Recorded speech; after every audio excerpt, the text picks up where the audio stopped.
Estoy muy agradecida de este invitado que en el día de hoy tenemos en el canal. Hace muy poco, unas cuantas semanas, pues alguno de ustedes me dejaba en los comentarios, en un vídeo, que les gustaría que tratáramos el tema un poco sobre la situación en Ucrania, la guerra de Ucrania-Rusia y bueno, y unas pinceladas de todo lo que tiene que ver actualmente con la guerra en Israel también, con Palestina. Y qué mejor que esta persona que he tenido el placer de conocer hace ya unas semanas atrás, un mes prácticamente, y creo que es la persona indicada para que hable con nosotros con relación a todos estos temas que muchas veces se escapan de nuestras manos, sobre todo porque son bastante complejos. Nos está visitando en el día de hoy Álvaro Peñas, que es analista en política en Europa del Este. Álvaro, buenas tardes, buenas noches, buenos días, dependiendo de la hora en la que nuestros suscriptores pues están aquí viendo este vídeo y esta entrevista. Bienvenido al canal. Muchísimas gracias, Rocío. Buenas lo que sea, eso ha sonado un poco al Señor de los Anillos, muy hobbit, pero está muy bien, buenas lo que sea. Así es, así es. Álvaro, tienes experiencia y haces unos análisis muy profundos con relación a todo lo que tiene que ver con esto de la guerra en Ucrania. Han pasado ya 2 o 3 años, ¿no? De esa lamentable situación. Hablemos un poco y evaluemos cómo va todo esto. ¿Cuándo terminaría esta situación? Bueno, es que ponerle fin, sí, ya estamos hablando de, son 900, casi 900, cerca de 980 días, sí, son más de 2 años de guerra. Algo que en un principio, y por el propio nombre que tenía, ¿no? Que le pidieron los rusos, Operación Militar Especial, se supone que iba a ser algo corto, ¿no? Por lo que pensaba mucha gente, que iba a ser una guerra corta, y hemos visto que no. Pues ¿cuánto le quedaría a esto? Hombre, realmente de momento parece que no hay una solución cercana. No podemos hablar de tanto ni por la evolución de lo que está ocurriendo en el frente, ni por la evolución política, parece que vaya a haber un cambio. Entonces, se está ya hablando de cómo van a ser las operaciones incluso de cara ya a 2025, es decir, que la guerra va a continuar. Se habla mucho de que posiblemente esta situación de guerra podría tener un cese dependiendo de qué ocurra en Estados Unidos con las elecciones en Estados Unidos. ¿Tú qué opinas de eso? ¿Realmente esa percepción que tiene la gente es válida? A ver, eso es vamos a decir que es demasiado sencillo, ¿no? Es decir, sí, Estados Unidos, por supuesto, tiene unas herramientas de presión, tiene una capacidad de negociación muy grande, por supuesto, por el papel que tiene a nivel mundial. Pero claro, esto no es llegar y decir, oye, venga, que mañana se acaba la guerra, ¿no? Un poco lo que dice Trump. Hay que entender también todo esto dentro de los eslóganes de las elecciones, ¿no? De los partidos políticos. Recordemos otra de las promesas de Trump muy famosa, que también causaba mucho revuelo. Vamos a construir un muro con México y lo va a pagar México. Lo hemos oído muchísimas veces, la verdad luego no fue así, ¿no? Es decir, no deja de ser un poco un eslogan de electoral. No puede ser tan sencillo. De hecho, bueno, Trump se reunió hace poco también con Zelensky, llegaron en algunos puntos, ambos manifestaron estar de acuerdo, pero es que la situación no es tan sencilla y aparte es que esto no afecta solamente es que afecta a muchos países. No es tan sencillo, no es... Sí que es importante, desde luego, tener una voluntad de llevar una política a otra, que por parte de los demócratas parece que está claro que seguir apoyando a la situación actual. Por parte de los republicanos tampoco han explicado muy bien qué es lo que van a hacer, salvo el eslogan, por lo tanto estamos un poco ante una incógnita, ¿no?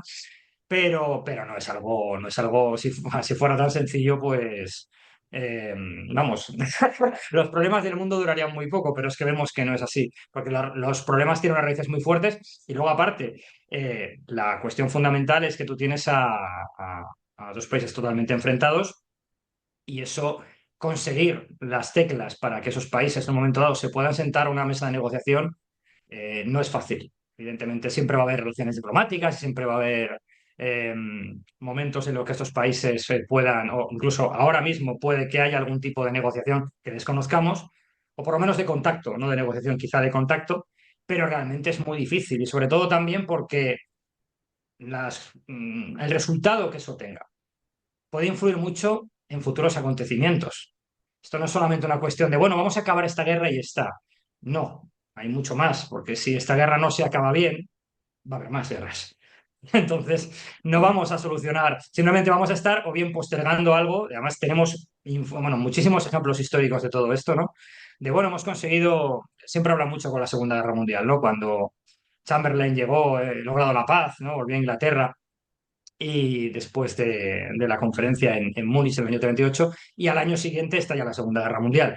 Es decir, un mal acuerdo va a llegar a nuevos problemas. Entonces ahí está la raíz, ¿no? Del asunto. Entonces creo que bueno, todo esto es un poco parte del show, porque bueno, en las elecciones norteamericanas hay mucho show. Eso creo que estamos todos de acuerdo. Trump es un maestro en esto del show, hay que decirlo, pero es parte también de todo eso. No es algo tan sencillo, igual que la retirada de Afganistán de Estados Unidos, por ejemplo, que empieza Trump a retirar fuerzas de allí, pero la concluye Biden de una manera desastrosa, como recordamos. ¿Y para qué ha servido? Bueno, pues ya lo estamos viendo ahora para lo que ha servido, ¿no? Tienes a los talibanes otra vez en el poder con unas políticas ultrarradicales, en este caso sobre todo de relación a la Claro. mujer y encima con un montón de armamento que les han dejado allí. O sea, un desastre. Hay que evitar los desastres porque si no, luego vienen más. ¿Por qué surge esta guerra entre Rusia y Ucrania? ¿Por qué surge todo esto? El principio de todo. Buah, eso es, eso es largo, ¿eh? Bueno, podemos hacer ahora, si quieres, como hizo Putin con Tucker Carlson, me tiene 1 hora y media aquí hablando ¡Ah! seguido. Mientras tú miras como diciendo, ¿qué me están contando? ¿No? Que eso fue una situación bastante llamativa de esa entrevista. Ya. Pero bueno, resumiendo un poco el asunto, porque lógicamente un asunto histórico tiene mucho que contar, ¿no? Cuando la justificación de Putin para la guerra, hay un discurso que es sobre la unidad histórica de rusos y ucranianos, y bueno, donde él plantea, bueno, las razones que le llevan a empezar la guerra, ¿no? Eh, las razones históricas, para mí, que esto es un factor muy importante que se tiene muy pocas veces en cuenta, desgraciadamente, Rusia lleva impulsada en los últimos siglos por una ideología eh, muy imperialista en la que bueno, considera que tiene derecho a ocupar una serie de territorios. Eso empieza con los zares, se mantiene posteriormente con la Unión Soviética y con Putin ha vuelto. Simplemente esta ideología ha vuelto ahí. ¿Por qué? Porque bueno, vamos a decir así que es parte ya casi de la idiosincrasia, ¿no? De la identidad que ahora mismo se tiene. Entonces, eso creo que es creo que es el fondo principal para mí de la situación que tenemos actualmente. Es decir, Putin considera que Ucrania no existe y que eso es Rusia y que eso es suyo y que tiene todo el derecho del mundo a invadirlo y a ocuparlo. Claro, históricamente eso no es así. Han pasado muchas cosas en todas esas, en todos esos territorios, no solamente ahí, ha pasado también muchas cosas en Ucrania. Hay que recordar, por ejemplo, bueno, que las fronteras en Europa del Este no son las fronteras, por ejemplo, no es como el caso de España y Francia, que tienes los Pirineos que te delimitan claramente cuál es la frontera. En estos lugares las fronteras han cambiado muchísimo en los últimos años. Y claro, Rusia tiene un proceso expansivo, un proceso imperialista. Hay una frase de Catalina la Grande que es importante, porque además creo que pega mucho con la ideología actual que también se tiene, ¿no? En Rusia, que es la mejor manera de defender tus fronteras es expandirlas. Entonces, todo eso hace que, bueno, que Rusia ocupe una serie de territorios. En algunos pueblos lo somete de una manera más, llegando a ciertos acuerdos, en otros es mucho más manu militari. Y bueno, hay una serie lógicamente, de movimientos nacionales que surgen en estos lugares y que cuando el Imperio ruso empieza a resquebrajarse, pues cobran más vigor. Es decir, cuando llega la Revolución Rusa, 1917, pues ya vamos a ver ahí, a partir de ahí, un montón de países que celebran ahora su independencia. Se celebran, por ejemplo, su independencia en noviembre, como es Polonia, es en 1918. O los países como Letonia, también es 1918. Ucrania también se independiza el 22 de enero de 1918. Es decir, en el momento que ese imperio pierde fuerza, hay un montón de pueblos que dicen, rompemos, ¿no? Ujú. Eh, Te he dicho Polonia. Polonia estuvo 150 años desaparecida, repartida entre imperios. Entre imperios. Nadie dudaría hoy de que Polonia es un país con una historia riquísima, pues estuvo un siglo y medio desaparecida, ocupada por otros imperios, ¿no? Entonces, esa es un poco la base histórica del asunto, es decir, se dan una serie de sucesos, Ucrania se independiza, es derrotada, en este caso por los soviéticos, y luego tienes una serie de acontecimientos que yo creo que para mí son fundamentales en este siglo, en el siglo XX, que creo que también marcan la situación que estamos viviendo hoy en día. Es decir, bueno, te pongo un ejemplo, incluso hay un sitio que es Kruty, que es se lo llaman, lo consideran las Termópilas ucranianas. Unos 300 cadetes hicieron frente durante varias horas y detuvieron durante varias horas el avance de varios miles de soldados bolcheviques, ¿no? Y murieron prácticamente todos. Es como un mito nacional, ¿no? Algo parecido a lo que pasa con los espartanos, ¿no? Ya. Defendiendo las Termópilas. Y eso, bueno, que no es una tontería porque ese tipo de situaciones y de historias realmente acaban marcando un carácter y sobre todo un fuerte carácter nacional, ¿no? A su población. Aparte de todo el tema cultural que existía, el idioma ucraniano, que sí, que se parece mucho al ruso, pero tiene su propio idioma, igual que existe también un idioma bielorruso. Es decir, hay una serie de factores bueno, que marcan un carácter nacional al pueblo ucraniano. Luego viene otro factor que para mí es fundamental, también de ruptura, que es el Holodomor, la famosa hambruna, las famosas hambrunas que hubo en los años 30, causadas por las políticas agrarias de Stalin, que eran un desastre, ¿no? Fueron un desastre absoluto. Hubo hambrunas en más sitios, es decir, no solamente pasó en Ucrania, pero en Ucrania, para acabar con ese nacionalismo, se aplicaron medidas durísimas. Es decir, el país quedó completamente bloqueado para que nadie pudiera salir de allí. Ujú. Y bueno, sabes que el número de muertos se cuenta por millones, millones de personas que murieron de hambre. eh, es algo brutal, ¿no? Es una cosa que hay pocos crímenes tan horrendos como este. Y posteriormente, una vez, creo que es en el año 35, en el Congreso de los Vencedores, Stalin se jactaba diciendo que, bueno, que habían logrado vencer a los nacionalistas ucranianos apoyados por los imperialistas, pero bueno, es decir, que había una motivación política detrás, no era decir, bueno, hubo hambre en todas partes y a ellos les tocó también, no, no, fue especial allí, fue especial en lo malo, en lo aterrador, ¿no? Tienes la Segunda Guerra Mundial, también la Segunda Guerra Mundial es terrible y atroz en Ucrania. Tienes también ucranianos que luchan de parte de los alemanes. Cuando los alemanes entran en Ucrania, en muchos sitios son recibidos con flores, lo mismo que pasó en los países bálticos, es Ya. decir, porque querían quitarse de encima el yugo soviético.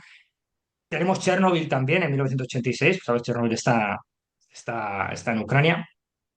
Eh, que también es otra prueba bueno, de cómo funcionaba la Unión Soviética, ¿no? A base de mentiras, a la gente diciéndole que no pasaba absolutamente nada, mientras estaba escapando radiación de una manera terrible, ¿no? Es decir, todos estos factores para mí son determinantes para que mucha gente diga, yo no quiero seguir perteneciendo a ese mundo, Bien. no tengo nada que ver con este mundo, porque, insisto, son una serie de cosas que son tremendas. Es decir, yo creo que si a cualquier otro país le pasa esto, pues yo entendería que ese país quiera romper lazos con los que han sido, vamos a llamar así, sus Claro. compatriotas durante mucho tiempo, porque son una serie de elementos muy duros, ¿no? Y luego, claro, llega la independencia de Ucrania, estamos en el 91, eh, y bueno, tenemos una serie de factores políticos ahí que son, sobre todo, que bueno, Ucrania sigue estando, vamos a decirlo así, bajo la tutela de Rusia. Pero hay varios momentos en los que hay diferentes movimientos políticos que quieren romper con eso. Y eso nos llevaría ya a cuando llega 2014, cuando llega la famosa revolución del Maidán, ¿no? Eh, el presidente que había, Yanukovych, que tenía muy buena relación con el Kremlin, dice que va a hacer un acercamiento hacia la Unión Europea, que van a acercarse a la Unión Europea, cosa que quería mucha gente en Ucrania. ¿Por qué? Y esto es importante. Además es fácil de entenderlo porque un factor esto, que está ahí todo lo que hemos podido hablar un poco así de historia rápidamente, pero que da a entender que mucha gente diga, oye, a mi abuelo le pasó esto. Yo conocí a mucha gente que decía, no, mi abuela sufrió el Holodomor. Yo no tiro un pan aunque tenga 3 días, porque en mi casa me dijeron que eso era un crimen, ¿no? Sí. Hacerlo, porque vivieron esa hambruna terrible, ¿no? Yo he conocido a mucha gente, incluso gente cuyos abuelos, por ejemplo, eran rusos, que te dicen, es que yo no quiero volver al mundo ruso.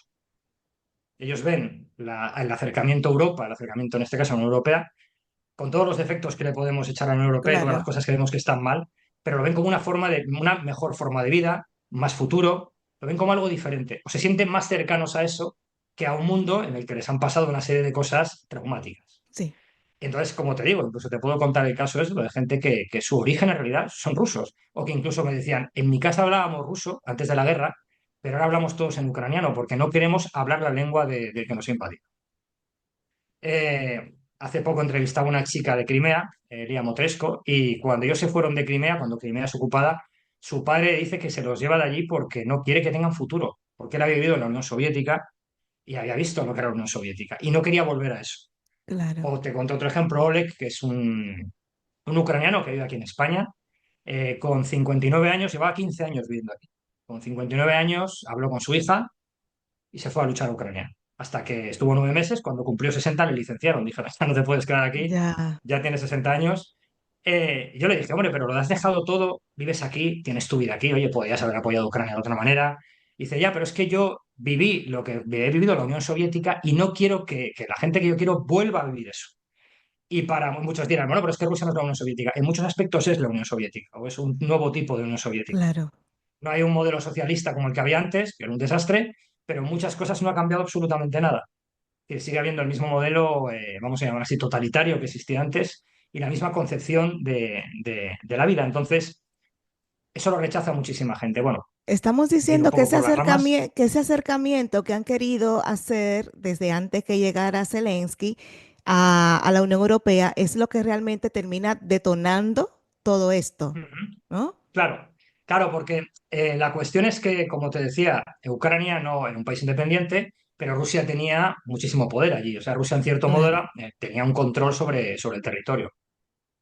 Es decir, o sea, sobre ciertas políticas. Por ejemplo, cuando empieza la guerra y el ejército ucraniano está en un estado lamentable, pero está en un estado lamentable porque el gobierno que había en Ucrania había hecho todo lo posible porque ese ejército estuviera en un estado lamentable. Y te pongo un ejemplo, mira, unos separatistas rusos a favor de Rusia se hacen con un arsenal de armamento, había creo que 50 y pico armas antitanque. No funcionaba ninguna. O sea, imagínate, oye, hemos tomado un arsenal, muy bien, vamos a ver las armas. No funciona ninguna. O sea, ese era en un estado ruinoso. De hecho, por eso al principio, en 2014, Ucrania lo pasa tan mal cuando empiezan los problemas en el Donbass, ¿no? Claro, Yanukovych hace esas promesas, no lo cumple y vuelve, dice que no, que se va a hacer un acuerdo con Rusia y que lo de la Unión Europea queda aparcado. La gente sale a la calle, empiezan las famosas manifestaciones en el Maidán. El problema es que todo eso degenera en violencia. Hay una violencia, la policía se emplea con una dureza extrema. Hablamos, creo que son más de 90 muertos, no sé si llegan a 99, no recuerdo ahora mismo la cifra exacta, pero bueno, más de 90 muertos seguro. Y Ujú. además estuve en el Maidán, estuve con una persona que estuvo muy implicada en las protestas, y me explicaba todo, pues aquí pasaba esto, allí había francotiradores, es decir, eh, también utilizan incluso al crimen organizado, a los famosos Titushky, los utilizan también como policía temporal, que te puedes imaginar lo que hacían, coger a gente y darle palizas, ¿no? Entonces, todo eso causa que hay una... Y lo que te digo, todo lo que estaba guardado durante mucho tiempo está ya. Luego te van a decir muchas veces, bueno, pero esto también está apoyado desde Occidente. ¿No? Lógicamente, como en cualquier situación del mundo, Ujú. otros países aprovechan la situación o pueden decir, oye, pues esto me interesa y voy a apoyar a este movimiento. Sí. Pero no lo crean, que esto es importante, no lo crean desde fuera. Esto no es que llegue un señor en Wisconsin y diga, voy a crear un movimiento aquí en Ucrania y en 2 días vaya a tener un país entero revolucionado. No, porque el mundo no funciona así. ¿Hay gente que apoye ciertas cosas? Sí, pero es importante porque luego nos quieren decir que todo viene de fuera. No, no, no. Todo esto tiene un origen, y lo hemos hablado antes, histórico, en muchos aspectos, incluso sociológico, te diría, como lo que te estaba comentando de lo que la gente, lo que opinaba, ¿no? Y eso es para mí el motor fundamental. Que luego hay gente que lo apoya, que como salía el famoso aquel vídeo de la Open Society. Sí, pero eso es otra cosa. Pero el problema existía ya de antes, el problema existía ya de antes y hay una serie de decisiones políticas que lo que hacen es activarlo. Y luego, por supuesto, hay gente que lo puede apoyar, lo puede incentivar, etcétera. Pero eso venía de antes. Claro, con la revolución del Maidán, al final, para Yanukovych la situación se vuelve insostenible y se va a Rusia, claro. Ujú. Y a continuación es cuando tenemos los famosos movimientos separatistas en el Donbass, que aquí tenemos desde tropas rusas que se quitan los parches y entran en territorio ucraniano.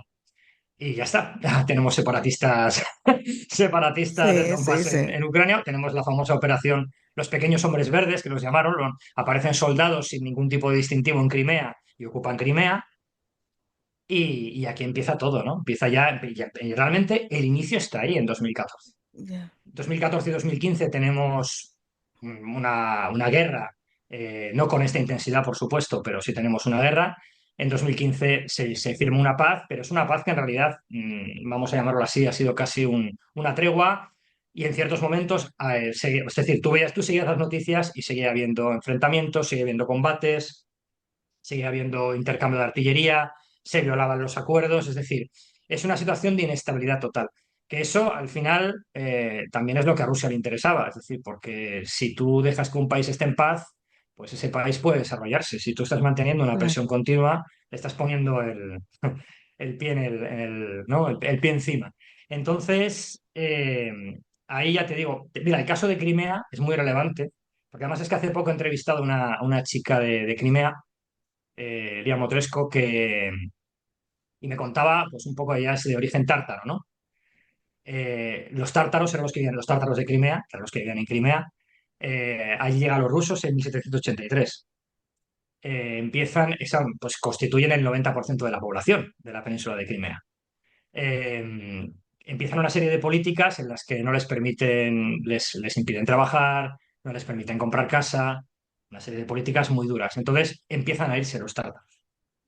Vienen rusos y los tártaros se van. El porcentaje, fíjate, creo que ya es en 1944 Stalin decide la deportación de los tártaros. Y creo que en ese momento estamos hablando de que son, no recuerdo si eran un 50 o un 40% de la población, es decir, ha habido un número, o sea, ha descendido muchísimo, como puedes ver. Los deportan en 10 días, una deportación, mientras a las mujeres, a los niños, a los ancianos, mientras la mayoría de sus hombres están combatiendo a los alemanes, cogen a sus familias y las mandan a Siberia, las mandan a diferentes sitios dentro de la Unión Soviética, ¿no? Ujú. En unas condiciones, como te puedes imaginar, horribles, como si fueran ganado. Mucha gente muere, es una situación muy, muy complicada. Cuando los maridos vuelven de la guerra, los deportan también, y a veces no al mismo sitio a donde habían deportado a sus familias. Cuando los tártaros no les dejan volver, después de la muerte de Stalin, los sueltan de los campos, pero no les dejan volver a Crimea hasta el año, creo que es hasta que no cae la Unión Soviética, ¿no? Estamos hablando ya del año 89. El número de tártaros entonces que llega a Crimea, que Crimea en ese momento luego forma parte de Ucrania, estamos hablando que es un 10%, poco más de un 10% de la población. Entonces, claro, por ejemplo, los tártaros de Crimea apoyan muchísimo a Ucrania, como te puedes imaginar. Pero, claro, cuando dicen, no, es que Crimea es rusa, claro, pero hay que ver cómo es rusa, Ya. cómo han hecho que ese sitio sea ruso. Si yo echo a la población de allí y traigo gente nueva, lo mismo hicieron, por ejemplo, los países bálticos. Sitios donde vivían un millón y pico de personas, 2 millones de personas, 800.000 rusos en 10 años. Alteras completamente. Eso es una forma de Total, colonizar un país. total, total. Totalmente, Uf, pues totalmente. lo estamos viendo por aquí ya, ¿eh? Sí. Uf, me Claro, acaba, no, cuando a veces la gente dice, no, es que está llegando población, no, no, es que eso se ha hecho, es una forma de conquistar un territorio. claro. Y eso hay que verlo históricamente, ha sido así. Y es una, En además Melilla es es el lo método que, en Melilla es lo que más está sencillo. buscando Marruecos. Con esto que me estás comentando, si lo relacionamos y lo traemos aquí al territorio español, es lo que está Claro, claro. ocurriendo. Es otro tema, lo sé. Es otro tema, pero bueno, sí, es otro tema, pero bueno, volviendo a donde estábamos en Sí. la situación con Ucrania, también te digo, Ucrania no es que haga todas las cosas bien, tiene un gobierno con Poroshenko que también aplica unas medidas muy duras, muy nacionalistas, Ujú. pero de hecho, ese es uno de los motivos por los que gana Zelensky. Zelensky gana y de hecho en el Donbass, en la zona del Donbass, Zelensky es también el más votado. ¿Por qué? Porque él quiere acabar con el conflicto con Rusia, es decir, de hecho él no llega en la línea dura, llega en una línea de decir, oye, vamos a ver si acabamos ya con esta guerra y podemos salir de esta situación. Pero al final, pues ya vemos que la situación es imposible y bueno, tenemos la operación militar especial, que la verdad es que parece un poco una broma, porque es una guerra a gran escala, que no ha habido otra igual desde la Segunda Guerra Mundial en Europa, y tenemos la situación que tenemos ahora, es decir, con una cantidad de muertos enorme, con ciudades devastadas, y bueno, que lo que estamos viendo día a día en las noticias, que desgraciadamente también, y esto es algo muy, pasa con muchos temas, ¿no? Vemos cómo este tema pasa de estar en todos los periódicos, en todos los telediarios, a que ya parece que es algo normal. Entonces ya a veces no es ni noticia, ¿no? Es decir, muchas veces me entero de han muerto no sé cuántos civiles en no Sí, sé así dónde es. Y te enteras porque lo ves en las redes sociales, ya no Sí, salen las sí. noticias. Te enteras, te indignas 2 segundos y ya luego Sí, continúas. sí, sí, pero que es, Sí, sí. y ya te digo, se vuelve tristemente el pan de cada día. Por eso creo que es un tema del que hay que hablar, porque no hay que olvidar lo que está pasando ya. Estamos hablando de una guerra en Europa y es un tema muy, muy serio, muy grave. ¿Cómo es actualmente el día a día en Ucrania, por ejemplo? Porque sabemos el escenario de la guerra, ¿no? Y nos imaginamos lo que es realmente, muchas muertes, sangre, bombardeos, pero hay personas allí, no todos pudieron salir de Ucrania, del territorio, y hay gente allí. El día a día de esos ciudadanos ucranianos, ¿cómo es? Claro, esto, mira, hace poco lo hablaba con Pepe Candón, que es un español que pertenece a la ONG Help to Ukraine y que fue militar, era experto en desactivación de explosivos, entonces está allí con el tema del desminado, porque imagínate la cantidad de minas que puede haber en Ucrania, ¿no? Es una cosa tremenda. Y es lo que él me decía, claro, en la retaguardia la gente lleva una vida normal. Es decir, tú vas a la calle y tomas un café. Ya, ¿Por qué? Porque tú no puedes dejar de vivir, porque, o sea, claro, una cosa es el frente, donde hay los bombardeos, donde están los combates, eso es una cosa. Pero otra cosa es la retaguardia. Lógicamente, cuanto más alejado estás del frente, más normal, entre comillas, es la vida. Por ejemplo, otro chico español, Manuel, que trabaja en Lviv, en la zona más occidental de Ucrania, te dice que donde él vive, él está trabajando allí, está con el tema en una empresa que es especializada en tema de prótesis para la gente que ha perdido brazo, piernas, etcétera, etcétera, ¿no? wow. Que es un tema, está ahí trabajando y es un tema tremendo también, ¿no? Lo de la gente, cómo puede luego rehacer su vida. Bueno, pero lo que te decía, que él me decía, la vida aquí es normal. Si tú vienes a Lviv, vas a ver sabes la situación que hay, vas a ver a gente en la calle que va con unas piernas, pues eso, con prótesis, ¿no? Ujú. Y vas a decir, jolín, aquí está pasando algo. Pero cuando hay un bombardeo, como él dice, suelen tener bastante tiempo para que la gente acuda tranquilamente a los refugios, etcétera, etcétera, etcétera. Es decir, la gente hace su vida, que tú no puedes parar tu vida. Eso me lo decía este hombre, Pepe, ¿no? Me decía, la gente no puede, porque si haces eso, has perdido la guerra. Tú tienes que seguir viviendo. Entonces la gente hace eso, se va, se toma un café, los negocios abren. Cuando hay un bombardeo, lo que se intenta es que la calle se arregle lo más rápido posible, que esté asfaltado de nuevo al día siguiente. Wow. Es decir, eso es... es que me hace gracia porque luego mucha gente ha utilizado eso para decir que en Ucrania no había guerra. Es que ha ido el actor fulanito a ver a Zelensky aquí. Ya, bueno, claro, sí.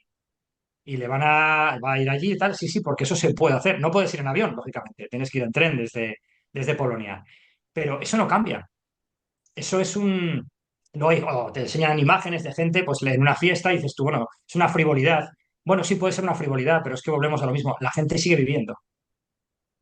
Es normal y hasta cierto punto no sabemos la experiencia de la gente que está en esa fiesta. Si han pasado por algo, si no, realmente no lo desconocemos, ¿no? Pero la gente tiene que vivir. Tienes que seguir con tu vida. Claro, en las zonas más cercanas es todo mucho más peligroso. Porque los ataques pueden darte mucho menos tiempo, claro, depende de dónde te encuentres, ¿no? Y además hemos visto que Rusia ataca deliberadamente a la población civil. Entonces, lógicamente, pues la situación es distinta. No puedes hacer el mismo tipo de cosas. Pero Ya. según te vas alejando del frente, la vida es normal, a ponerlo entre comillas, pero es normal. Álvaro, hablemos Sí. de Zelensky. ¿Qué opinas de él? Específicamente su perfil. ¿Realmente crees que es una persona que está haciendo el frente real? ¿Está detrás de otra cosa? ¿Cómo lo podemos calificar? Mira, yo te cuento, yo antes de que estallara la guerra, y porque yo tengo amigos en Ucrania, y que no eran ninguno de ellos, de hecho me ha pasado con varias personas, yo les he preguntado, oye, ¿qué opinabas de Zelensky? Ujú. Y como en el caso de mis amigos, te decía, no les gustaba Zelensky. O incluso pensaban que Zelensky iba a ser un líder político que a la hora de la verdad se plegaría con Rusia. Por ejemplo, mira, antes de que empezara la guerra, y cuando ya estaba Rusia poniendo tropas, yo recuerdo que en un programa de televisión a mí me preguntaron y yo dije, a mí me han dicho desde Ucrania, me ha dicho mucha gente mira, ahora recuerdo incluso había un documento militar que te decía que la posibilidad de que hubiera una invasión real era de un 15%, que en un 85% era un farol, que no lo fue, como vimos. ¿Y por qué pensaban también mucha gente que era un farol? Pensaban que era un farol porque pensaban que al final Zelensky cedería. Que en un momento dado Zelensky diría, bueno, no quiero líos con los rusos, venga, voy a ceder. Pero al final Zelensky se mantuvo en su posición, no cedió. Y yo te digo una cosa, independientemente de que me puedan gustar más o menos políticas que él haga, yo hay una cosa que sí le reconozco. Es decir, cuando creo que son los británicos le dicen, oye, tenemos preparada la evacuación para que te vayas de aquí, él dice, no, no, yo no quiero evacuación, o sea, yo no creo que me saquéis de aquí, no quiero un paseo, quiero munición. Y yo creo que eso le honra realmente, porque eso es quedarse al pie del cañón. Lo fácil es huir. Te Bueno, y vas. ha logrado también el apoyo de toda Europa, No, no, claro, sí, dentro sí, de lo que cabe, lógicamente. y Pero parte, es que esto es importante, fíjate, porque hay que tener en cuenta una cuestión aquí.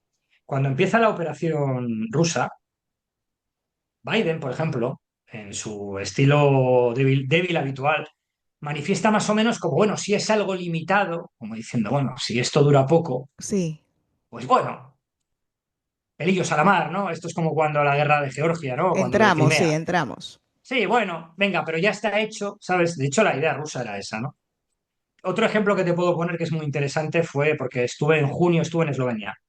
Entonces estuve con el ex primer ministro esloveno, con Janez Janša, que es un hombre que tiene una experiencia muy dilatada, ha hecho muchísimas cosas. Fue ministro de Defensa en Eslovenia cuando Eslovenia se independiza de Yugoslavia, que bueno, hubo una guerra muy corta, porque sobre todo la guerra fue con Croacia, pero bueno, pero conoce las situaciones de lo que es estar en una situación en la que tienes una guerra encima y sabe lo que es, vamos a decir, sabe lo que es el mundo.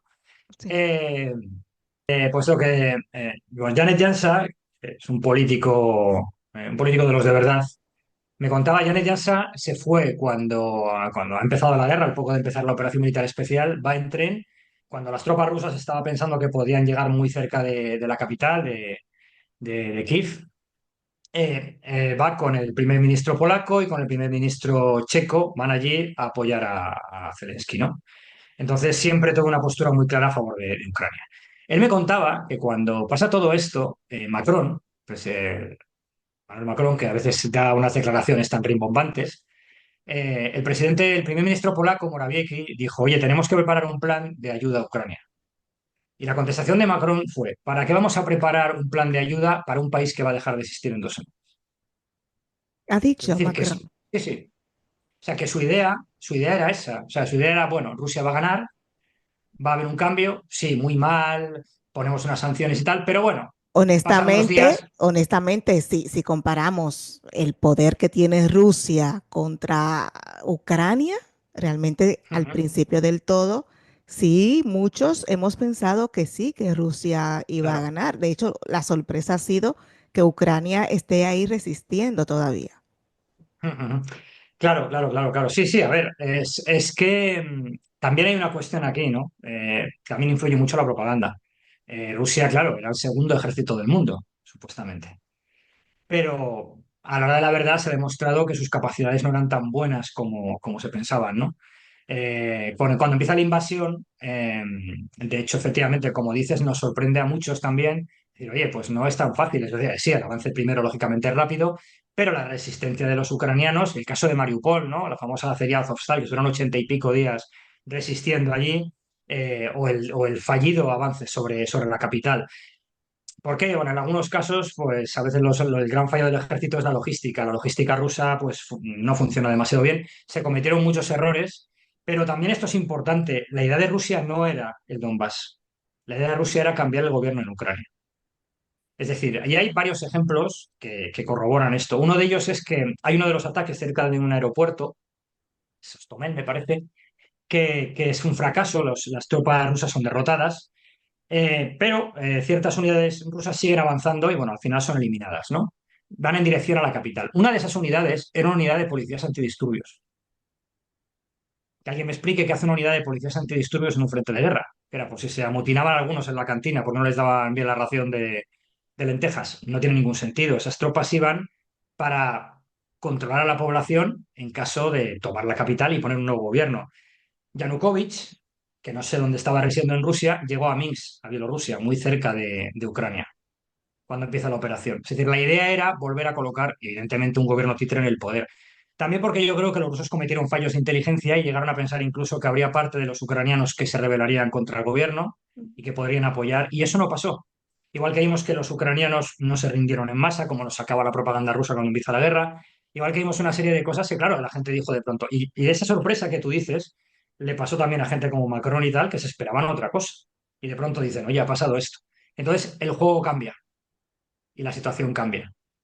Y bueno, y por eso, bueno, pues ya hemos visto luego también que algunos de esos países, ahora vemos a Macron a veces hablando muy a favor de Ucrania, también hay que entender que Rusia está atacando intereses franceses en África, entonces ya la cosa Ya le está tocando más les toca cerca. más a ellos, ¿no? Sí, Que claro, esto al final claro. es muy así, es decir, las declaraciones de solidaridad, todo eso es muy bonito.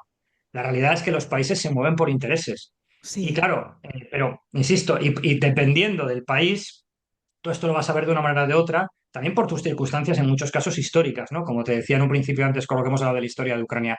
El caso de Polonia. ¿Por qué Polonia ha tenido una postura? Pues porque Polonia, como te decía antes, estuvo 150 años desaparecida. Polonia ha tenido 35 guerras con Rusia, 35, que no son pocas. claro. Eh, ha estado ocupada por la Unión Soviética, fue en dos ocasiones, cuando en el año 39 y luego posteriormente en el año 45. Es decir, tiene un recuerdo de todo eso muy, muy a flor de piel. Es casi parte, es una parte ya tan importante de su historia que no se puede olvidar. Entonces, evidentemente, si tú ves que Rusia vuelve a estar cerca de tu frontera, no lo quieres. Claro. Que eso explica también, que yo sé que es un tema también que seguro que querías tocar, el tema de por qué los países del este se unen a la OTAN. Sí, es una de, bueno, comienza con el detalle, porque es una de las preguntas Sí, claro, del formato que tengo aquí que quería sí, hablar sí, también sobre ello. claro, es que es importante. A ver, esto es como si, vamos a decirlo, claro, si tú tienes un vecino que permanentemente te está acosando, te está pegando, te está quitando cosas, y de pronto hay un grupo de personas que se unen para hacer frente a ese vecino, a ese matón, pues tú dices, me voy a unir a ellos. Es bastante lógico. Claro, lógico, Cuando cae la sí. Unión Soviética, claro, todos estos países están deseando alejarse todo lo posible de Rusia, porque han vivido eso. Es decir, yo siempre, el caso de los países bálticos, que también lo conozco muy bien, más conozco varios políticos allí. Por ejemplo, conozco la capital letona, en Riga, que soy amigo de su vicealcalde, ¿no? Y él me contaba, allí tenían un monumento al ejército ruso, que era supuestamente la bayoneta del fusil, ¿no? Del Mosin Nagant. Los letones lo llamaban el dedo, porque decían que Rusia les estaba haciendo una peineta permanentemente, ¿no? Mm, ¿Por qué? Porque claro, ese monumento a la liberación significó, pues primero cuando llegaron en el año 40 los rusos, que fue cuando lo ocupan por primera vez, hubo no sé cuántas deportaciones, gente asesinada, gente torturada. Llegan los alemanes, se van los alemanes, vuelven los soviéticos, más de lo mismo. Claro, para ti eso no es una liberación. O en claro, algunos casos, como el caso de los polacos, un era cambio pasar de, de una tiranía a otra, ¿no? Es decir, de que los alemanes estén masacrándote a que lleguen los rusos y los soviéticos hagan lo mismo. O sea, no fue ninguna liberación. Entonces, en estos países, la posibilidad de pertenecer a la alianza para ellos es fundamental. A mí me decían en Letonia, nosotros estamos encantados aquí de que haya tropas de la OTAN, porque así sabemos que si nos atacan, por lo menos, como van a atacar, como esta gente está ahí, no les va a quedar más remedio que defendernos. Me lo decían también en Polonia, decía que querían apuesto para una base de Estados Unidos. Y me claro, decía por un eso polaco, me quieren decía, no es entrar. que yo, claro, decía, yo no es que yo sea el más proamericano del mundo, pero decía, en 1939, Gran Bretaña y Francia nos dijeron a los polacos, no os preocupéis, que si os ataca Alemania estamos con vosotros. Y cuando llevaban ya 2 semanas del ataque alemán, británicos y franceses se reunieron, creo que fue en Amiens, y les dijeron a los polacos, oye, que no vamos a atacar a Alemania nosotros desde aquí porque ahora no nos viene bien, pero contáis con todo nuestro apoyo. Es decir, les dejaron tirados. Entonces, ellos dicen, si están aquí, no nos pueden dejar tirados. Pero claro, es lo que te digo, hay que tener en cuenta esa mentalidad. O tienes el caso de Moldavia. Yo hace poco estuve en Polonia, en Karpaz, en el Foro Económico, a primeros de septiembre, y estuve en una charla sobre la OTAN, y tenías allí pues, pues, a un gente del ejército polaco, tenías allí al ministro de Defensa de Moldavia, tenías allí a políticos ucranianos. Toda esta gente ve la OTAN como diciendo, yo no puedo hacer frente sola a Rusia, necesito tener que alguien. Por eso, para ellos, lo del tema de la OTAN es importante. Es una razón, es que es lógico. Es decir, al final, si uno se lo plantea, es normal. Yo, si fuera ellos, haría exactamente lo mismo. Ahora bien, con ese tema que es importante, otra de las razones que más se ha esgrimido para justificar lo que está pasando es la OTAN. No, es que la OTAN se expandió hacia el este, etcétera, etcétera, Claro, no, etcétera. y no quiere, Putin no quiere que entre a la Sí, que eso OTAN, suceda. claro. Claro, bueno, hay una cuestión que es importante comentarlo porque cuando empieza todo esto se habla de, no sé si tú te acordarás de este argumento, es que la OTAN había prometido que no iba a expandirse hacia el este. Yo no sé si esto lo has oído alguna vez, pero esto se dijo mucho cuando No, no, no empezó la guerra. recuerdo. Bueno, pues, bueno, esto es mentira, es una mentira enorme. O sea, de hecho, yo he visto los documentos de que cuando hay las reuniones con Gorbachev, y no hay, eso no figura en ninguna parte. Hay uno que le dice, oye, les podríamos decir esto a los rusos, que no vamos a hacer esto. Y le dice, oye, mira, hemos ganado la Guerra Fría, el que gana no tiene que darle nada al que pierde, ¿no? Y Gorbachev reconoce que eso no existió, que eso no pasó. Es decir, la OTAN es libre de ir a donde le dé la gana y un país, si se quiere unir a la OTAN, es libre de hacerlo. Claro, entonces llega Rusia y dice, no eres libre de hacerlo porque aquí yo digo que no eres libre de hacerlo. Claro, pero si no lo hago y tú mañana me invades, Sí, es que esto, ¿sabes? No te preocupes, no te unas a la OTAN que yo no te voy a hacer nada. En el momento que haces una política que a ellos no les gusta, te manda los tanques, que es lo que han hecho siempre.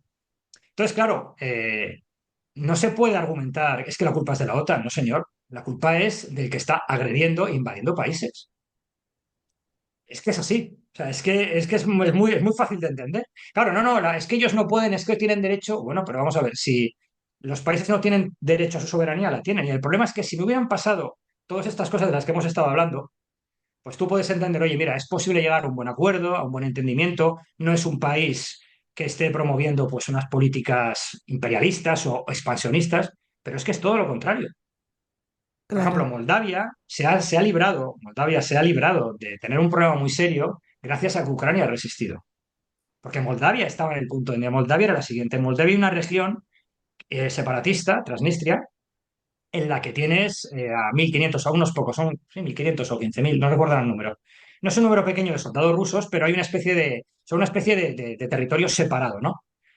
Cuando la guerra en principio de Rusia estaba muy envalentonada, ya te estaban hablando de que en Moldavia había un gobierno filonazi, de que estaban persiguiendo a los rusos, es decir, la misma retórica propagandística que se hizo con Ucrania.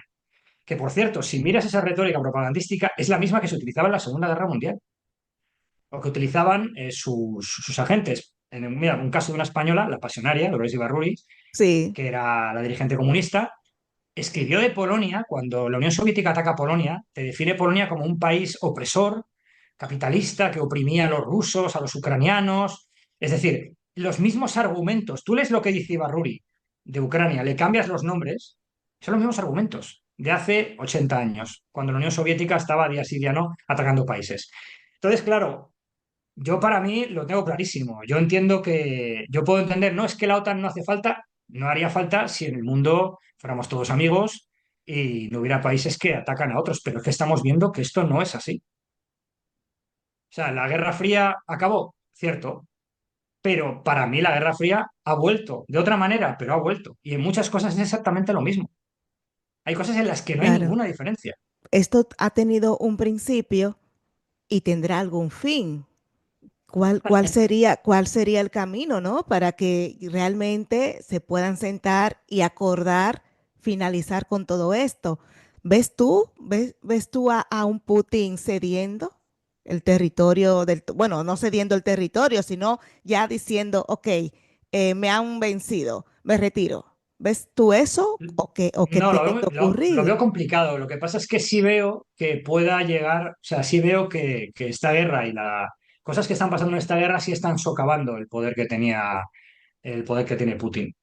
Hay que recordar, porque que es importante, aquí la memoria se va rapidísimo, ¿no? Es curioso, como por ejemplo lo que pasó con Prigozhin, el famoso motín de Wagner. Eh, Esto fue tremendo, porque Wagner, o sea, bueno, que era un ejército mercenario, ahora le habrán cambiado el nombre porque siguen presentes en muchos sitios. Por ejemplo, están En Venezuela, curiosamente, tienes a estos mercenarios rusos. Pero bueno, Eso en fue África en lo muchos que han sitios llegado están. últimamente a ayudar allí a Maduro, Sí, ¿no? pero Para ya que... había, ya llevaba, ya hacía tiempo que había una especie de guardia de corps, creo que eran 100 hombres así, que eran de Wagner, que estaban allí con Maduro, ¿no? Es muy Mm, curioso. Eh, Prigozhin, que es el que dirige este ejército mercenario, que te voy a decir muy rápidamente que Prigozhin es un hombre que, que era un delincuente, que está en la cárcel, que luego monta una empresa de alimentación en la que hay varios escándalos de obligar a gente bajo amenazas a cómprame a mí, no al, no al contrario, wow. o incluso de alimentos en mal estado. Pues un elemento así acaba siendo un hombre de confianza de Putin. Eso también nos tiene que dar a entender de qué estamos hablando. Es decir, es que, es que es alucinante, claro, cuando luego Prigozhin empieza a reclutar en las cárceles, sabes que Rusia ha reclutado muchísimo en las cárceles, el número de delincuentes es brutal. Es una cosa, es también fascinante el tema, O sea, porque ha sacado a los delincuentes para sí, sí, reclutarlos sí, como sí, soldados. sí. Wow, Además, claro, muchos de esos delincuentes luego eran 6 meses. Claro, a ver, las tácticas rusas son en muchos casos de avanzar y mueren como chinches. Pero claro, muchos sobreviven. Yo escribí sobre ese tema, había varios casos espeluznantes. Encima, esa gente luego vuelve a su casa con honores. Pero te hablo de wow, crímenes de... Había desde un caníbal, satanistas que habían sacrificado adolescentes, o sea, violadores de todo tipo. Ha habido gente que la ha soltado, ha vuelto a casa y ha matado, pues yo qué sé, pues alguien que en un momento dado la había delatado. Ha wow. habido varios casos así, ¿no? O sea, eso es tremendo. Pero el número de presos creo que superaba ya los 50.000 que habían empleado en la guerra. Entonces, mucha gente, ya te digo, comete un delito y dice, oye, que me voy a la guerra. Y entonces ya te libras claro, pero De, de, también te de, indica el tipo de soldados que puedes llegar a tener, ¿no? Bueno, pues Prigozhin recluta mucho en la cárcel porque él conocía muy bien el sistema penal ruso porque había sido Mm, usuario, ¿no? Prigozhin en un momento dado tiene demasiado poder, el Ministerio de Defensa ruso actúa en su contra, él les acusa de que causa la muerte de muchos de sus soldados y Prigozhin se dirige hacia Moscú sin oposición. Es decir, las tropas rusas que se encuentran de camino no hacen absolutamente nada. Y hay un momento de pánico en Rusia, porque dicen, cuidado, porque a ver quién ayuda a Putin, a ver qué pasa aquí. ya. En ese momento, la Fuerza Aérea es la única que responde. Prigozhin, su columna derriba varios helicópteros, creo, no sé si es un avión también. Y al final llega a una especie supuestamente de acuerdo, Prigozhin se detiene, llega a algún acuerdo para salir de Rusia y bueno, creo que al final sabes que en un avión, el avión en el que va explota. Exacto. Eh, Las víctimas Es decir, colaterales. que es lo que te digo, o sea, no es un estado normal. La situación de Sí, Rusia no es la claro. de un estado normal, es otra cosa. Igual que hay que saber que Putin viene de los servicios secretos, la élite de la época soviética, ese KGB, que era el que mandaba en su día, que tenía muchísimo poder, es la que manda hoy en día. Claro, eso indica muchas cosas. A mí siempre me ha hecho mucha gracia porque criticaban a Zelensky por haber sido un actor. Y sacaban a Zelensky haciendo el payaso, yo qué sé, pues bailando, haciendo tal. Pero pues te podrá parecer ridículo, te podrá parecer lo que quieras. Pero es que el otro señor pertenecía al KGB. Es una organización criminal que ha cometido y sigue cometiendo crímenes. Ahora le han cambiado el nombre, pero es lo mismo. Crímenes de... bueno, el historial es larguísimo, ¿no? Larguísimo. Entonces, bueno, no deja de ser curioso. Wow. En lo que te comentaba, creo que lo que puede ocurrir, o sea, si un cambio puede venir de que algo ocurra en Rusia, que alguien diga, con Putin esto no va adelante, con Putin no vamos a llegar a la victoria y es posible un cambio. La política rusa vemos que no funciona como la política normal. Me estás intentando decir de que alguien pueda tumbar a Putin. Sí, podría ser. El caso de Prigozhin fue un ejemplo de eso. Eso es muy difícil. No, claro, no, pero no es tan difícil cuando ves lo que pasó en este caso. Insisto, cuando Prigozhin, Mío. el exdelincuente chef eh, que dirigía un ejército mercenario, quiere ir hacia Moscú. En ese momento la situación de Putin no fue sencilla. De hecho, al Claro, final negocian, claro, ahí luego incumplen, claro. tambaleó un poco la cosa, claro que No, sí. O no, claro que sea, la tambaleó. Lo que te quiero decir es que, de hecho, o sea, la cuestión también, igual, hay otro factor. La sociedad rusa de momento lo aguanta todo, lo está ya, aguantando todo. Pero también te digo, otro mito, Rusia es invencible. No, Rusia no es invencible. Rusia pierde una guerra en la Unión Soviética, la Unión Soviética pierde una guerra, que es la guerra de Afganistán. La guerra de Afganistán, uno de los factores que empieza a hacer debilitar al régimen son las protestas de las mujeres, de las madres, de los soldados que están destinados allí. En Rusia ya ha habido varios movimientos por ahí, la reacción del régimen ha sido brutal, encarcelar a la gente de inmediato, detenerles, incluso aunque dijeran, estamos a favor de Putin, pero queremos que nuestros maridos vuelvan, da igual. Es decir, no, claro, es lo que te digo, ahora tenemos una operación que ha hecho Ucrania, creo muy inteligente, en Kursk, ha tomado un montón de territorio ruso. Eso ha sido una sorpresa para todo el mundo. Claro, si te dicen, hay que negociar territorios, bueno, vale, pues nosotros tenemos territorio ruso también. Ah, vale, Nos claro. quedamos con él, ¿no? Claro, cuando a veces Sí, dicen, sí, sí. es que, y luego el problema, ya te digo, yo creo que realmente, para mí la única solución a esto es que Rusia no salga ganadora de este conflicto. ¿Por qué? Porque si Rusia sale ganadora de este conflicto va a haber más. Si Rusia siente que esto ha merecido la pena, estamos viendo que a su régimen le importa un bledo la muerte de sus ciudadanos, Sí, le importa absolutamente nada, como no le importa sacar a presos delincuentes, lo peor de su sociedad, a la calle claro, y que claro, luego vuelvan a casa porque han estado en la guerra. Eso les importa un bledo. Pues el problema es que si Rusia tiene la sensación de que ha ganado, esto no va a acabar aquí. Es que no es una cuestión territorial. Esto es una cuestión de querer, o sea, para Ucrania, como me decía un escritor ucraniano, decía, es que es una cuestión existencial. O sea, es que si nosotros perdemos, vamos a acabar desapareciendo. Y claro. si ellos desaparecen, detrás hay más en la lista. Esto no se acaba aquí. Wow, Por eso estamos viendo la reacción en muchos países, ¿no? Hace poco que decía estaba en Polonia. Por ahí ha habido un cambio de gobierno. Pero sí estuvo en las conferencias, que de hecho el partido de gobierno no apoyó estas conferencias, que son muy interesantes, va muchísima gente, hubo más de 6.000 asistentes. Eh, pero el ministro de Defensa sí estuvo. Yo le pregunté a amigos polacos qué opinaban del ministro de Defensa. Dicen, no, el ministro de Defensa que tenemos es bueno, porque entiende la situación. Y entonces los planes que había hecho el gobierno anterior, el de Ley y Justicia, no los ha cambiado.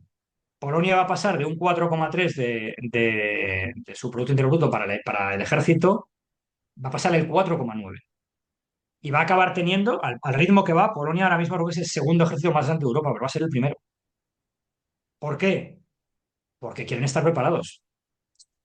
En los países bálticos han estado construyendo ahora también todo tipo de búnkeres, todo tipo de fortificaciones, no porque sepan que eso es la solución para ganar una guerra, pero en caso de que les atacaran, sí que la guerra dure lo bastante como para hacer que sus aliados reaccionen. Te cuento una cosa, cuando empezó la guerra y Rusia se las prometía muy felices, en la televisión rusa veías cómo invadir los países bálticos. Imagínate aquí en la uno de la televisión española que salieran en un programa de televisión de máxima audiencia y salieran los contertulios hablando de cómo invadir Portugal, por ejemplo. claro, Nos parecería una locura, sí, pero tenemos que ver cuál es la mentalidad, qué es lo que se está pensando allí. Entonces, como te decía, por ejemplo, pues en el caso de los bálticos, este tema lo tienen también clarísimo.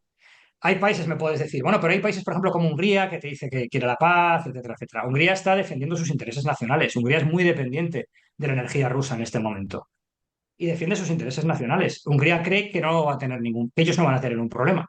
Es su opinión, es ya su forma de veremos. verlo, ¿sabes? Claro, ya veremos, pero es su forma de verlo. Pero para los polacos es diferente. También te digo que no es que ellos quieran, bueno, que yo también, Hungría también vivió la ocupación rusa. Tenemos la revuelta del año 56, ¿no? Cuando entran ahí los tanques para acabar con las protestas de la población que quieren una democratización. Pero insisto, hay países que no lo pueden ver de esa manera o que piensan que no va a haber un problema o que al final todo se puede arreglar mediante el comercio y los acuerdos económicos. Y hay otros que lo ven de una manera diferente. Te van a decir, no, no, yo quiero armarme hasta los dientes porque tengo miedo a esta gente, porque veo lo que han hecho y lo que vuelven a hacer. Decía lo de Moldavia. Moldavia tiene un ejército muy, muy pequeño, no sé si eran 5.000 hombres, es decir, no es una capacidad militar capaz de hacer frente. Entonces, ¿qué necesita un país como Moldavia? ¿Qué quiere? Lógicamente, acceder a la OTAN o acceder a alguien que le pueda ayudar, porque solo son incapaces. De los bálticos te iba a comentar también, por ejemplo, que el Parlamento ruso, la Duma, ha declarado que no reconoce la independencia de estas repúblicas bálticas de la Unión Soviética. Es decir, que para ellos, legalmente, no son independientes. En realidad, son parte de lo que era la Unión Soviética, que ahora mismo su heredero es la Federación Rusa. O sea, lo que, claro, si tú cuando tú vas allí y hablas con la gente y ves una serie de cosas, luego, aparte un porcentaje muy alto de población rusa dentro de tu país, pues te das cuenta de que entiendes perfectamente su forma de pensar. Te pongo otro ejemplo, recuerdo cuando estuve ya poco tiempo en la guerra, Tengo un amigo allí en Vitautas, es un amigo lituano. Es concejal ahora mismo en la ciudad, en la capital, en Vilnius, que es una ciudad preciosa. Es un casco histórico en el que creo que hay 80 iglesias, es una cosa increíble, muy, Wow, muy interesante de ver. Y él me decía, mira, cuando ha empezado la guerra, ¿sabes en lo que hemos pensado? No tenemos refugios, aquí no hay metro. Si nos empiezan a tirar misiles, ¿dónde nos metemos? ya, ¿Sabes? Es decir, la gente, es lo que te voy a decir, la posición geográfica, yo muchas veces, cuando la gente te habla de un conflicto, digo, ya a ver, coge el mapa y mira dónde está. Y eso te va a explicar muchísimo. Luego, lógicamente, la historia también. Cuando tú ves el mapa dices, uff, ¿y qué ha pasado aquí? Madre mía. Lo entiendes todo. No hace falta que te den, que te hablen de grandes historias de geopolítica. Es que es muy sencillo de entender. así Y es es. lo que te digo. Entonces creo que, claro, ese es el tema de fondo. Vamos a dar un giro porque nos Sí. vamos a salir un poco de Europa del Este y nos vamos a ir a Oriente Medio, ¿no? Medio Oriente. Y vamos a hablar sobre lo que está ocurriendo allí, que últimamente en estos días hemos estado viendo otra vez, bueno, en esta ocasión aquí ya los enfrentamientos tocan un poco las fibras. España no se libra, sobre todo la parte política y social en Mm. España, pues está muy dividida con relación a Palestina, a Israel. Hay un gran número de personas, sobre todo después que el gobierno español, pues ha dicho que sí, que Palestina es un estado y lo reconoce como tal. Ha sido el único de la Unión Sí, bueno, ha habido Europea, me parece un dos. par de países más, me parece, Irlanda y no Sí, recuerdo. muy, muy poquitos han Países querido europeos ha habido muy reconocer, pocos, sí. sí, han Sí. querido reconocer a Palestina como un estado, pero bueno, sobre todo porque en Palestina sabemos que quien está controlando todo eso es una banda terrorista. Y a esa Ujú, gente, pues, ponerle una categoría de estado, pues, no sé yo. ¿Qué está ujú. ocurriendo, Álvaro, desde tu experiencia, sobre todo tus conocimientos, de que todos los días vives muy informado con todo esto? ¿Cómo ves tú la situación entre Israel y Palestina? ¿Dónde vamos a llegar con todo esto? Bueno, yo creo que ha habido un punto de, además, ha sido hace nada el aniversario, ¿no? De la masacre del 7 de octubre. Así es, Y justo creo esta que esto es semana. un punto de inflexión. Creo que este es el punto de inflexión. Creo que, a ver, lo has dicho antes, es decir, es un poco complicado. Te dicen, no, hay que buscar una solución, buscar la solución de los dos estados. Claro, pero si mi interlocutor dice, bueno, ¿cuál es tu objetivo? No, no, aniquilarte, pues es muy difícil. Claro, Es que ya ahí no no hay se puede forma de negociar llegar a nada. ningún tipo de acuerdo. Claro, Claro, claro, es que es imposible llegar a algún tipo de acuerdo. Y creo que ha habido un punto de inflexión, creo que Israel se ha quitado las limitaciones que se había autoimpuesto, o había dicho, bueno, voy a llegar hasta aquí, ahora ha dicho, no, hay que llegar a donde haga falta. Y lo estamos viendo, lo hemos visto sí. también con el tema ahora de la operación en el Líbano, todo lo que ha ocurrido con Hezbollah, es decir, y creo y también creo que Israel está acostumbrada también a hacer esto, aunque la comunidad internacional no le apoye.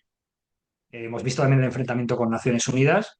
Yo, No lo necesita. Israel está en una postura de que no necesita el sí ni el sí, apoyo de sí, sí, claro, nadie. claro. Pero es que, claro, también hay una cuestión que ya te digo, yo puedo entender que se critiquen cosas que hacen los países, tú puedas criticar la operación militar que hace Israel. Eso pues, es perfectamente lícito que alguien diga, oye, no estoy de acuerdo, creo que aquí se está haciendo esto, creo que tal. Hay que ver la situación, que es muy complicada. Pero claro, Naciones Unidas, que esté todo el rato sancionando, yendo contra Israel, cuando luego, gente, tenías hasta un dirigente de Hamas que pertenecía a la rama de Naciones Unidas Así allí. es, así es. Claro, pero no sé, qué superioridad, qué autoridad moral, no superioridad, qué autoridad moral puedes tener para decir absolutamente nada, ¿no? Bueno, es que el caso de Naciones Unidas es demencial. A mí la verdad creo que también está demostrando una inutilidad. Es necesario que haya algo como las Naciones Unidas, es decir, que las naciones se reúnan y tal, pero creo que lo que se está demostrando hasta ahora es lamentable y en el caso de Palestina se nota mucho, pero te pongo otro ejemplo. Las Naciones Unidas te reconocen, hay una investigación sobre los crímenes de guerra de Rusia, son muchísimos, y pocos días después se reúnen con Lavrov, el ministro de Asuntos Exteriores, para fomentar los derechos humanos en el mundo. vamos a ver, me estás diciendo que este país comete crímenes de guerra y a los 4 días vas a fomentar con ello los derechos Así humanos. es, O sea, es absurdo. Pero bueno, ya te digo, yo creo que ahora mismo, y es eso, estamos viendo que creo que eso, que lo que ha pasado ha sido un shock tan grande, lo que ha ocurrido. Es verdad que las imágenes, yo no sé si has visto alguno de los vídeos, sí, sí, he visto, o es sea, es tremendo, claro. brutal, ¿no? Además es que es algo, es decir, que llevaban ellos unas cámaras para grabarlo, Eso, para jactarse de ello. Es decir, es alucinante. O sea, yo creo que hay gente que decía, no, es que esto es la expresión, si quiero decir que es el mal, esto es el mal. total. Entonces, bueno, creo que eso es lo que está marcando ahora mismo la situación. Y de hecho, incluso hemos visto hace poco también, Israel, perdón, ha atacado una base, porque ahí se estaban dando suministros para Hezbollah, por lo visto, y ha atacado una base rusa. No ha tenido ningún tipo de complejo en hacerlo, ¿no? En este caso en Siria. Sí, así que creo que en ese sentido también la solución que Israel tiene, creo que la tiene muy claro, va a ser la solución militar. Y me da la impresión de que eso no va a cambiar. Pero por lo que te digo, yo creo que creo que han dicho, sí, además es que, claro, si ocurre algo como eso, tu principal objetivo como gobernante de un país es que eso no pueda volver a suceder nunca. Y eso creo que lo entendemos todos. Si tú ves ves esas imágenes, o sea, no puede volver a pasar. Claro, Sí, mucha gente que critica esto, luego tú le dirías, fue una sorpresa para Israel ver, ¿no? Cómo los palestinos, estos terroristas de Hamas, llegaron y pudieron entrar en este territorio y acabar con la vida de más de 1.000 personas. O sea, y todavía quedan rehenes renes, sin sí. liberar. O sea, es una cosa horrible y humillante también Claro, bueno, para por un supuesto, ejército como lógicamente, Israel. porque ahí se cometieron muchos errores. También es verdad que también que lograran llevar a cabo esa operación también indica que tenían sus propios sistemas, me refiero a Hamas, bien Vulnerados. desarrollados. Es decir, no son cuatro locos con ametralladoras dando gritos a la grande. Que esto también hay que tenerlo claro, que muchas veces tendemos a hacerlo todo muy, muy simple, ¿no? O con los talibanes, yo comentábamos antes, ¿no? Yo recuerdo incluso cuando los talibanes vuelven al poder, algunos medios occidentales, no, es que los talibanes han cambiado. ¿Cómo que han cambiado? No han cambiado en No han nada. cambiado nada, claro. Y lógicamente, sí, sí, serán unos atrasados, prohibirán que la mujer cante porque no sé qué, pero seguro que si les das un lanzacohetes ultramoderno, aprenden a utilizarlo y lo usan. Es decir, eso hay que tenerlo en cuenta. A veces caemos en No, estos son cuatro locos que... No, no, no. No es así. No es así. Así es. Creo que es importante sí también tenerlo en cuenta. Álvaro, tenemos que terminar ya esta Ujú. conversación y me gustaría que así en 1 o 2 minutos nos puedas decir cómo ves tú todo lo que está ocurriendo en Europa. Estamos viendo que de momento nos estamos salvando de estos conflictos tan tristes, ¿no? De tener una guerra en nuestro propio territorio, pero formamos parte de eso, porque de un lado a otro, pues vemos como también, ya sea con armas, pero ya sea con manifestaciones, estamos involucrando también a mucha gente, sobre todo hablo aquí en España. Tu impresión sobre cómo se está manejando el tema a nivel internacional, las relaciones internacionales de este gobierno con Rusia, con Israel, Palestina, o sea, cómo tú lo puedes valorar. Hombre, si es hablar de nuestro gobierno, la verdad es que sería para varios programas, Ya, porque está la cantidad de absurdeces y sinsentidos que se están cometiendo que yo no entiendo absolutamente nada de muchas de las cosas que ha hecho nuestro gobierno, empezando por seguro, Marruecos, seguro por que te ejemplo. vuelvo a invitar para que pases por aquí porque ya sabes que el tiempo está un poco limitado, pero seguro que vamos a tener otra Claro. oportunidad. Pero sí quiero, antes de que te vayas, quiero tu opinión con relación a eso. Mira, de todos modos te lo plantearía más, ya te digo, el caso español, yo desgraciadamente creo que España está fuera completamente de órbita. No pintamos realmente nada, o prácticamente nada, desgraciadamente. porque tenemos una situación política desastrosa, tenemos un gobierno desastroso y además yo siempre digo lo mismo, cuando muchas veces la gente dice, no, es que esto es culpa de no sé quién, esto es culpa de otro. No, no, la culpa la tenemos nosotros en España, porque hemos votado a unos políticos cuyo único interés es mantenerse en el poder y no les importa un bledo cómo va a ser España de aquí a 20 años. Eso es importante. Es decir, tú tienes que tener una visión, decir, oye, ¿cómo quiero que sea este país dentro de un tiempo? Igual que nosotros pensamos, ¿cómo quiero que sea la vida cuando mi hijo tenga 20 años que se va a encontrar en la vida? Pues eso que cualquier persona normal entiende, pues en la política no. Entonces aquí nada más que se piensa es, ¿cómo puedo seguir en el poder la semana que viene? Y claro, yo siempre digo lo mismo. ¿Qué política internacional va a tener España cuando dentro, en su política interna, depende de partidos cuyo objetivo es romper con España? Es imposible.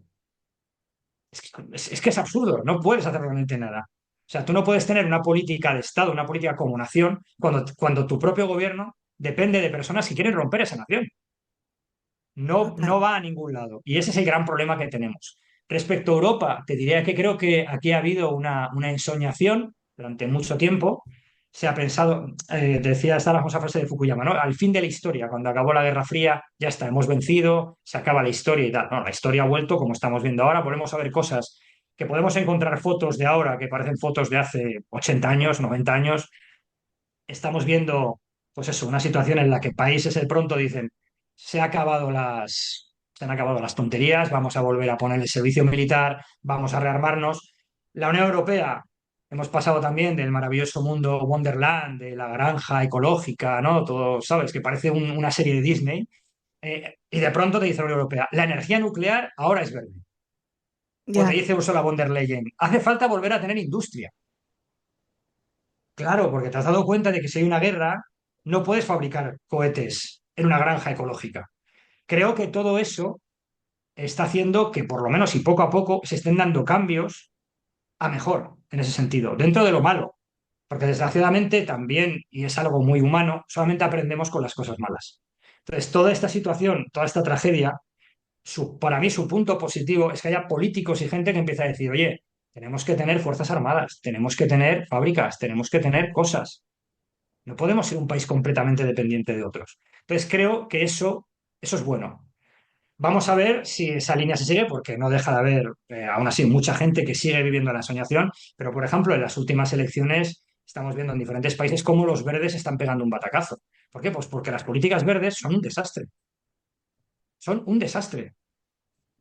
Y eso, claro, el problema es que todo eso, si tú sigues con ese tipo de políticas, lo acabamos pagando. Lo acabamos pagando todos. Y creo que, bueno, creo que está viendo en ese sentido, hay un cambio a mejor. Habrá que ver también, luego ya sabemos también cómo está la situación política. También, lógicamente, Rusia tiene influencia en Europa a través de diferentes partidos políticos y de diferentes ideologías. Esto no va solo de son este bloque. Te lo encuentras en todas partes. Hasta no hace mucho, el principal aliado de Rusia en Alemania era el Partido Socialdemócrata. Gerhard Schröder, de hecho, el ex canciller alemán, acabó siendo directivo de Gazprom. Es decir, que todo ese tipo de cosas también se ven escándalos de vez en cuando con gente que está trabajando para China. Eso también ha habido varios escándalos en el Parlamento Europeo. Hemos tenido el Qatargate con el dinero ahí. O sea, hay que entender que este mundo es muy complicado y que las buenas intenciones están muy bien, ¿no? Pero dicen aquello de que el camino al infierno está lleno de, ¿no? de gente que de tenga personas buenas, con buenas buenas, intenciones. Sí, eso, sí, son buenas intenciones, ¿no? Y eso tenemos que, creo que en ese sentido, creo que hay que espabilar y creo que lo que está pasando también nos hace ver, pues eso, ¿no? ¿Cuál es la situación del mundo y también incluso lo que ha pasado en Israel, ¿no? Tú ves eso, que alguien te diría, eso ya no pasa, hemos evolucionado. No, no, no, no, eso está ahí. O tienes en Afganistán que prohíben a las mujeres cantar.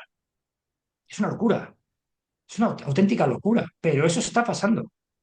Es decir, entonces, totalmente. si no queremos eso, tenemos que defendernos y tenemos que luchar para lo que se ha conseguido o para de verdad tener esa libertad que a veces no valoramos, seguir ejerciéndola, ¿no? Así que bueno, creo que, ya te digo, tiene esas dos caras, la buena y la mala.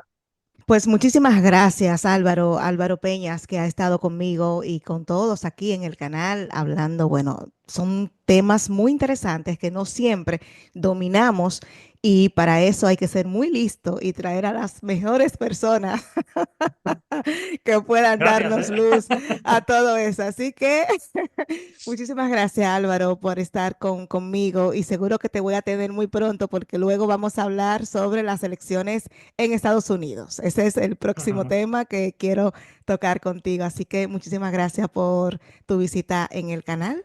Gracias a ti, Rocío, ha sido un placer. Lo he pasado muy bien, además. Bueno, y a ustedes también muchísimas gracias. Les invito a que le den like a este vídeo y por supuesto que se suscriban al canal si no lo están. Nos vemos pronto.